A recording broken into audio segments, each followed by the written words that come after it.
Today, as we are in the Love Replications Week and learn hopefully a lot about different projects that help us to advance open research. So I'll start my screen sharing and have a slide deck that I'll go through in the next 15 minutes, and then hopefully we can use then the remaining time for a discussion.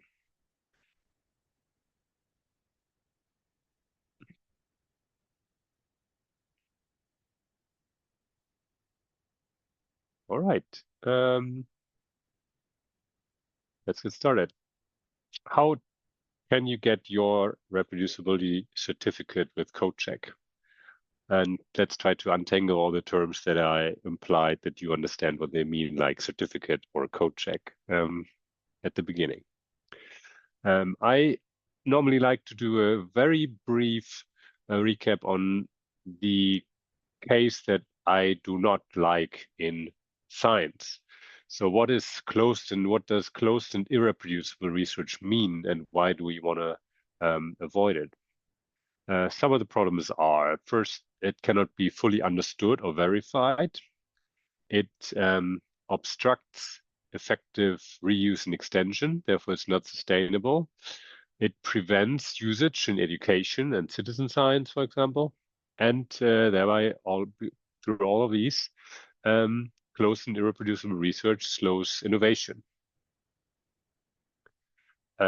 This is one slide that I fail to remove from any of my presentations on these topics, and because it's such a very nice framing of the idea of what a reproducible workflow or a reproducible article is. And this is called Kleebout's claim, and let's briefly read it together. An article about computational science in a scientific publication is not the scholarship itself, it's merely advertising of the scholarship. The actual scholarship is the complete software development environment and the complete set of instructions which generated the figures. And I would extend figures here with statistics, output data, tables, etc. So this, I think, is a very nice description of what we want to share in open science. We want to share all the building blocks that are relevant. That is not the case in a lot of research today. Instead, what we are facing when we read a typical paper is, I think, very nicely represented with this meme: how to draw an oval. You start with two circles. That gives you the shape, and then you draw the rest of the oval, and it looks beautiful. Of course, that's not going to work. That's not how other people will be able to understand your work, or you will be able to reuse other people's data or code. That's why we at CODECHECK think we need to break up the barrier between what is in the lab, where there are all the details, and the outside, where there is more than too often still just a paper maybe in a PDF form, and not all the little things that are actually used. So one thing that I want to take home with you is that I've learned in all the years doing code checks is, and I put this early in the presentation so everybody's still awake, is have a README. Everything else is details. So when you want to get your CODECHECK certificate, or when you want to explore somebody else's workflow, a README is always the good starting point. It doesn't have to be perfect, but it has to give information that is detailed enough for you to, understand what you did a while back, and have some contact information, so when somebody else comes along and is lacking some documentation, they know where to reach you, and then you can provide that information. You'd be amazed what kind of great instructions suddenly appear on GitHub when you just ask for it, because researchers are normally very motivated and excited to share about their work and to make it reusable. They just don't have many incentives to do so. And just asking about it can already be a great motivator for researchers to think, oh, okay, so this person wants to use my work, so I'll better make some good documentation. But doing it just without anybody asking is really not working. So what is CODECHECK? We say CODECHECK is independent execution of computations underlying research articles. So CODECHECK means that a single person, the code checker, is able to execute a computational workflow at one point in time using the material provided by the author. So this is like in the strict sense, a reproduction, same code, same data, but a different person. The code checker should not get any relevant errors when he does that, and the results should not contradict the original results. So this is a very specific, limited scope. We have some principles that we try to build this work on. We say code checkers record, but they don't investigate or fix. When I find an issue in the code or a library that is missing, I know I do the fix. If it's really, I know it's just going to take me 5 seconds. If it's going to take me longer than 2 minutes to figure out the problem, I would put it on the list of the things I asked the author. If you ever come in the role of doing a code check yourself and doing your first code check, you'll likely have a conversation with me before you do. And I would then tell you that I normally write an email to the author after 20 minutes of trying to reproduce somebody else's work. There are really only the rarest cases where everything just is understandable and works, because it's really hard to document for other people. So we try to record these, but we say the author is responsible for providing fixes. And because we have these responsibilities, communication between humans is key.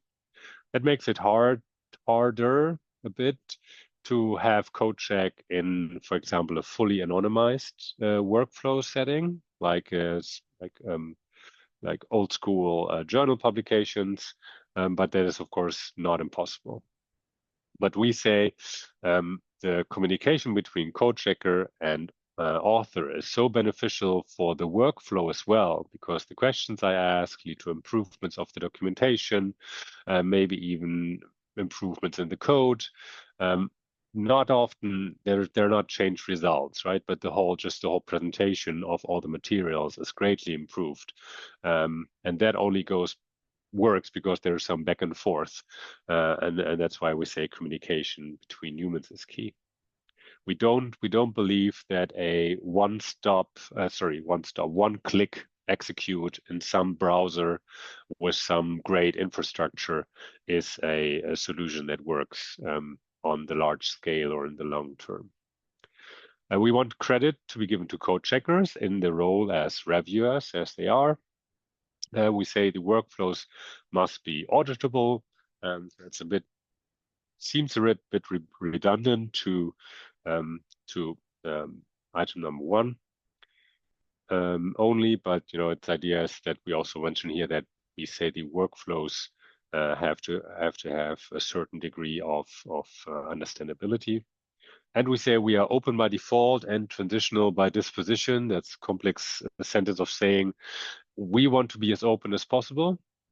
And we are also happy if what we do, because we put ourselves in the context of scholarly publication and peer review, we are happy if CODECHECK disappears as a term in a few years or so, when we suddenly all agree that execution of workflows is part of regular peer review. Today, I would say it is not. In the end, hopefully there is the little CodeWorks badge on somebody's paper or repository. Right. At the end, we publish our CodeCheck certificates, which are written reports by the code checker on what they achieved. And if they are doing a great job, like you see here in the small preview with side-by-side comparisons of the figures that the author created and the code checker created. And often there are minor details, a line thickness might be different, or a color might be different because people use different operating systems or software versions. So these are changes that are hard to find for machines, but relatively easy to spot for humans to say, no, this is effectively the same plot, the same figure. Yeah, and we have over 100 of those certificates in our register now. So I'll speed up a little bit here if you want to learn more. There's also a CodeCheck, introduction to CodeCheck video online if you want to get the long explanation version on it. So this is just another example of a CodeCheck certificate. And here you see also a nice example, I think, at the bottom right of the differences between the figures from the preprint and the figure of the rerun. There's a different aspect ratio, and that's why things look a bit different, but actually the data is the same. So now how do I get my certificate, you might ask? Because I assume that many of you are researchers and are actually conducting research based on data and code, right? So you are doing computational research. So one way could be to submit your work to a venue that regularly conducts code checks. Right now, there would be the Agile GIS conference. It's a small community conference. There, it's because the two initiatives started at the same time. It's called Agile, Reproducible Agile, and we are writing reproducibility reports, I think, and so not certificates. Yeah, but it's all the same beyond the branding. If you are involved in some kind of journal, let me know. We can discuss how to integrate CodeCheck into your platform. You can loop us into a conversation with an editor when you want to submit your work, or when you have submitted your work. But of course, ideally before. We are very interested and have good experiences in having a conversation with a handling editor to get them interested in the whole thing and to drive awareness to the fact that a specific piece of work was code checked. For us, it's great it's a great help from you if you get us into the conversation with editors so we can present our ideas to them and they might be interested. The third option is just to open an issue in the CodeCheck register repository. I'll explain what the register is in a minute. To get a community CodeCheck, which means that there is a sort of the author initiates the CodeCheck and says, here I have a workflow. Ideally, that's connected to a preprint, or I'm going to publish the preprint soon, but I prefer to do the check now. But you can share the manuscript. So you can go on GitHub to do the check, or even better, you can use the brand new CodeCheck Buddy Exchange, which I think is first presented today. So this is the official online release now of the CodeCheck Buddy Exchange. What is a Buddy Exchange? If you look at the register repository that I mentioned in top item 3, you basically look at a long list of GitHub issues. Here are 49 open issues. So how does that help you in putting in the right information and metadata? It does not. So that's why there is the CodeCheck Buddy Exchange to help you with that. The idea is pretty simple. Buddy Exchange means give one, get one. We have this website that you can go to, codecheck.org.uk/buddy-exchange, and you can enter your request, which means that you will be asked to enter your name, and you will already receive the certificate identifier that will be assigned, and that's a nice automated step. What is the next available identifier? We have a running number in there, and you don't want to scroll through the existing GitHub issues to find the next available number. You put in your name next to the identifier, and then you are taken to a pre-filled form that has the right labels and identifier in there where you put in the information that you can provide about your work. And then a CodeCheck editor will reply. And hopefully with your interests and your entries in the buddy exchange, the starting page of the buddy exchange will soon look like this from using some test data. So there you will see the at the top the available buddy exchange issues. So these are potential reproductions that you could do, and your own reproduction can also be listed there. And at the bottom, we have some hopefully fun statistics where we see like what is your quota and your ratio between giving and taking code checks, and maybe have a little leaderboard to for the buddy exchange issues. When you submit to this community workflow, we have a lot of documentation online for authors that I don't want to go into detail now, for code checkers and for editors, which is mostly me. What I want to highlight there is that there's a lot of textual information there, but if you are unsure what to do, you can always reach out to us. And particularly for code checkers, we say that code checking is a craft, something that you learn by doing. So I promise you, if you're unhappy with the documentation, we are better mentors than documenters. And then if you get your certificate, it'll end up in the CodeCheck register that's continuously growing. And it'll allow you to cite a certificate of successful recomputation of your work in your manuscript, and hopefully helps to convince readers and reviewers of the value of your work. Currently, like CodeCheck, just a quick look out what's going on. So the Agile Reproducibility Committee just kicked off its work and started 17 checks of all accepted full papers. We have the CheckPub project that develops an open journal systems plugin to streamline CodeCheck integration. And so do all the tedious metadata handling and registration so that any journal based on OJS can much more easily start doing code checks. We have also conversations on introducing and running reproducibility reviews in other events, for example, the EPIN conference.